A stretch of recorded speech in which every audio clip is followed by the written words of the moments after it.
Salut et bienvenue dans cette nouvelle vidéo de la chaîne des Geeks des chiffres. J'espère que tu vas bien. Si tu ne me connais pas et que tu arrives pour la première fois ici, on parle de comptabilité et de gestion pour devenir des profils inarrêtables sur le marché de l'emploi. Je fais cette vidéo car je veux te faire découvrir un outil comptable qui, à mon sens, est révolutionnaire et qui va marquer son histoire. Ça fait quelques mois que je découvre une boîte qui s'appelle Regat.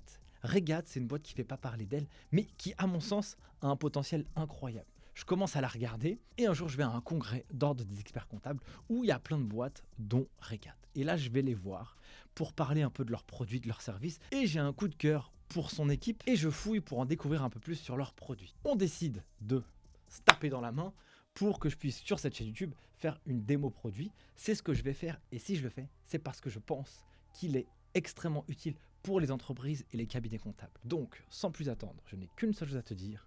Prends place et c'est parti.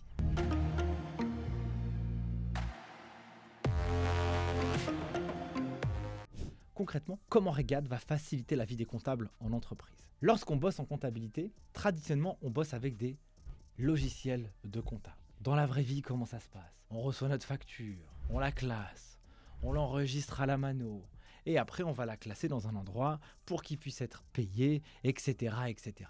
Ça, c'est extrêmement chronophage et c'est pas comme ça que le métier doit évoluer. Il existe des solutions comme Regat qui permet de gagner un temps monstrueux dans la gestion des factures fournisseurs, dans la gestion des factures clients, dans le rapprochement des factures, dans la gestion budgétaire, dans les process de validation et c'est ce que je vous montre à l'instant à l'écran. Alors imaginons que vous arrivez sur cet outil Regat et si vous avez à traiter des factures fournisseurs, les achats dans une entreprise, ça c'est quelque chose qui est extrêmement commun. Et bien ce que vous pouvez faire, au lieu d'aller dans un process archaïque, eh bien vous allez pouvoir envoyer la facture fournisseur directement dans l'outil Regat. Je vous montre rapidement le module. Vous avez plusieurs moyens de pouvoir le faire. Moyen numéro 1, c'est vous allez aller chercher une facture directement dans un dossier. Moyen numéro 2, vous allez mettre toutes vos factures que vous recevez de la part de vos fournisseurs dans un Google Drive, par exemple, et vous allez toutes les prendre pour les mettre dans l'outil Regat. Là, si vous avez une facture, vous choisissez une facture fournisseur, ou si vous souhaitez en choisir plusieurs, vous pouvez choisir plusieurs factures fournisseurs, et vous prenez tout ce dont vous avez besoin pour le mettre dans l'outil. Ça, c'est une première partie de l'histoire. Autre partie, vous avez une application mobile qui vous aide à scanner votre ticket, votre facture, il ira directement dans l'outil Regat. Autre moyen que vous avez aussi, c'est que vous pouvez aller directement dans les paramètres de Regat et d'aller connecter Regat à vos outils dans, par exemple, un collecteur de factures. Ça veut dire que l'outil Regat peut aller dans les différents fournisseurs que vous voyez ici, par exemple sur Amazon, aller chercher les factures qu'il y a sur le compte Amazon pour les envoyer directement dans l'outil. Ça veut dire que ça vous permet de gagner un temps monstrueux. Plutôt que d'aller chercher les factures Amazon les unes après les autres, et ben l'outil va le faire pour vous. Autre point qui est aussi important, si les personnes reçoivent des factures, que ce soit le marketing, l'informatique, le commerce, les RH, par exemple, si une entreprise, elle a fait un recrutement et qu'elle a fait appel à un cabinet de recrutement pour avoir un candidat dans l'entreprise, alors cette personne des RH peut directement envoyer la facture dans une adresse mail générique. La personne qui va traiter la comptabilité va pouvoir avoir un endroit unique sur lequel elle va pouvoir traiter l'ensemble des opérations fournisseurs. Mais la magie ne s'arrête pas là. Ok, on a un endroit où on a toute notre facture. Maintenant, comment l'outil va nous aider à traiter notre comptabilité? Lorsque vous avez des factures qui arrivent dans votre compta, voilà ce qui se passe. Là, vous avez plusieurs choses à l'écran. Vous avez la date d'émission de la facture, le fournisseur, la date d'échéance, sa numérotation, le montant TTC et l'approbateur. Ça, c'est très intéressant. Vous allez par exemple ici dans OVH. OVH, eh bien, vous avez la facture qui est rentrée dans Regat. Qu'est-ce que l'outil fait? Il va reconnaître la date de facture, la numérotation de la facture ici, le montant TTC, vous voyez ici, le montant hors taxe. Est-ce que c'est des euros ou une autre devise? La TVA, France, et le montant de la TVA. Donc la TVA, vous pouvez mettre plusieurs typologies de TVA, vous pouvez changer le montant de la TVA. Et à vous, comme vous bossez en comptabilité, vous allez faire l'imputation de la facture. Qu'est-ce que c'est? Vous avez déjà une pré-comptabilisation qui est déjà réalisée. Eh bien, si c'est de l'OVH, c'est une facture de VOIP, eh bien vous allez chercher votre compte de charge adéquate pour pouvoir le faire. Là, je mets n'importe quoi. Et donc, vous avez des codes analytiques. Cet OVH concerne quelle typologie de service?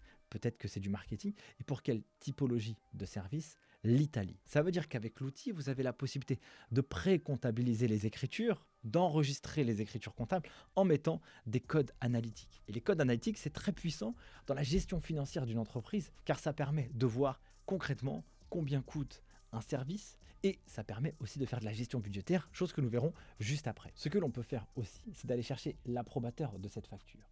L'approbateur de cette facture, qui est par exemple ici François qui ressemble littéralement au judoka Teddy Riner.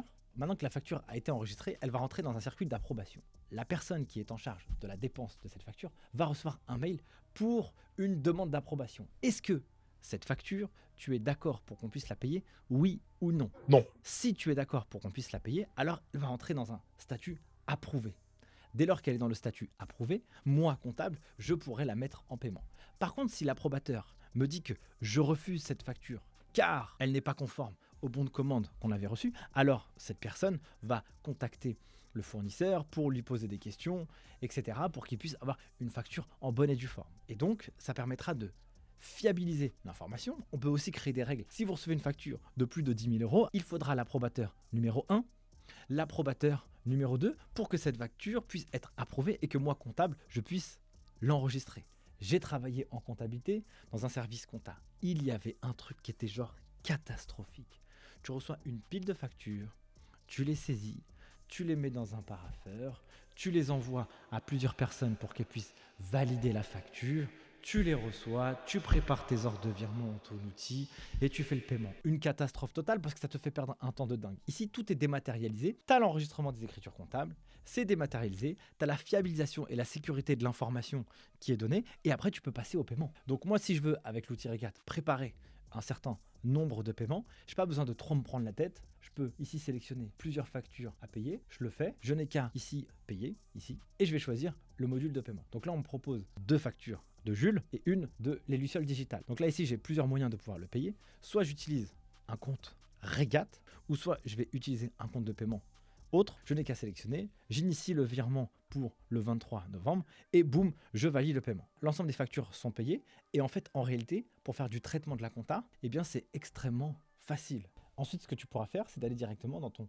volet relevé bancaire. Et dans le relevé bancaire, tu pourras affecter les transactions, que ce soit sur les encaissements et les décaissements.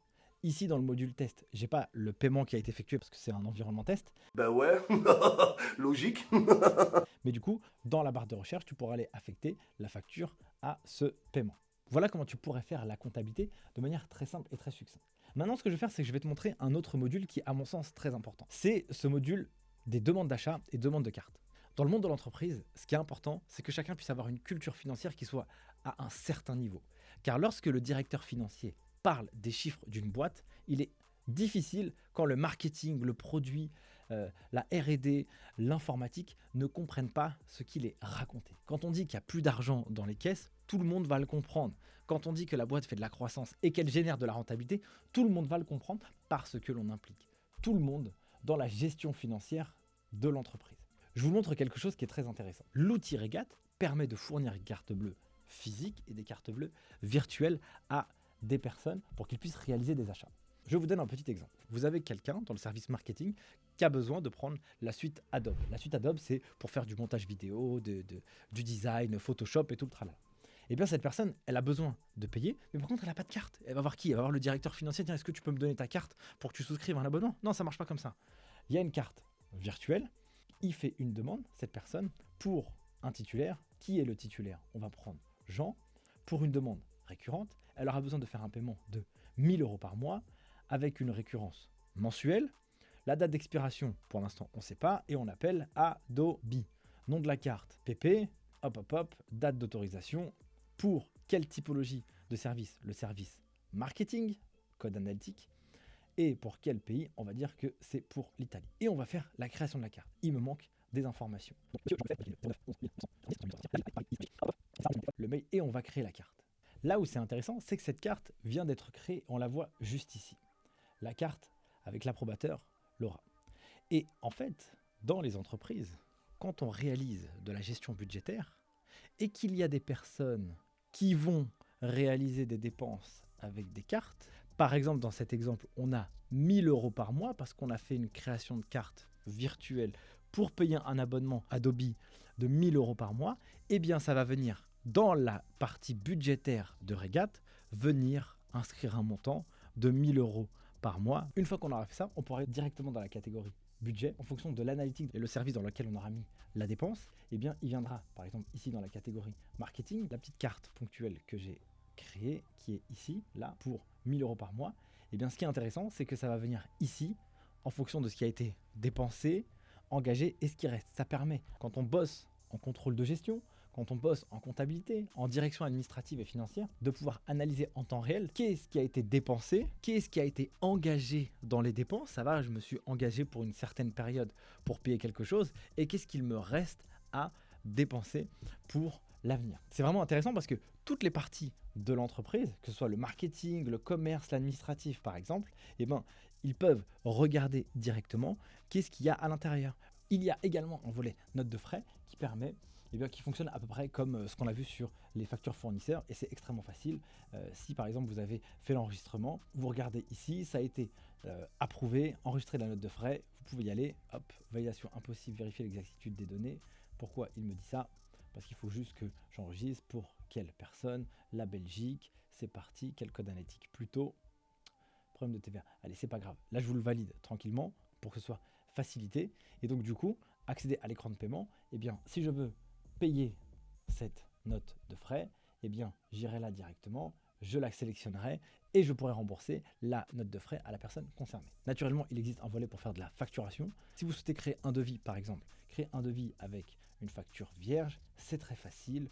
Vous allez chercher votre entreprise, on l'appellera les geeks des chiffres. Ça n'existe pas, mais c'est pas grave. On ajoute un nouveau client, dis donc. On va renseigner tout ce qu'il faut, la date de validité, vidéo, YouTube, 3 500 €. Allez, soyons fous, 40 000 €. Hop, on y va, on enregistre le devis. Et donc, mon devis, il est là, au nom de la société Nisop. Donc, j'envoie, disons que le devis a été validé par le client, à la bonne heure, on va transformer ce devis en facture. Et donc, du coup, la facture va se générer automatiquement dans la comptabilité. Et lorsque l'on va recevoir notre paiement, ici, dans le relevé bancaire, eh bien, nous pourrons affecter directement le paiement qui a été fait à cette facture client. Une fois que le traitement de la compta est totalement réalisé, ce que vous pouvez faire maintenant, c'est d'exporter l'ensemble des écritures comptables générées par l'outil Regat pour l'envoyer dans votre logiciel comptable de production.